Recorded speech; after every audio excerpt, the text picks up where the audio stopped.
సరే మొగ్గ, ఏంటి ఇలా వచ్చావు? ఈరోజు డేట్ ఎంత? 2వ తారీఖు. మార్నింగ్ నుండి కాల్ చేస్తున్నా, మరి లిఫ్ట్ చేయట్లేదే. అంటే డైరెక్ట్గా వచ్చి మాట్లాడదామని.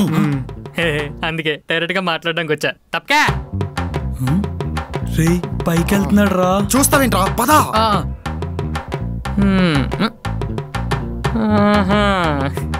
ఏంట్రా బ్యాచిలర్స్ రూమ్ భలే నీట్గా ఉంది. ఉండకూడదా?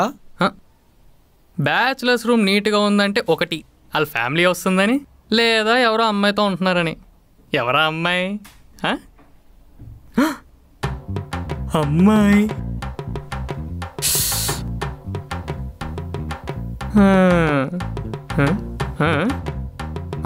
అది అమ్మాయి మా రిలేటివ్స్ వాళ్ళ అమ్మాయి. ఒక 2 రోజులు నుండి వెళ్ళిపోతుంది. 2 రోజులు నుండి వెళ్ళిపోయేగాడికి ఉండడం ఎందుకు? వెళ్ళిపోమాను.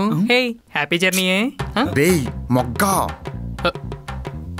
లేదంటే రోజుకు 2000 చెప్పిన 2 రోజులకి 4000. అమ్మ బాబు ఎప్పుడు వచ్చిందో తెలియదు కాబట్టి 2000 ఎక్స్ట్రా ఇచ్చేస్తే సెటిల్ అయిపోద్ది.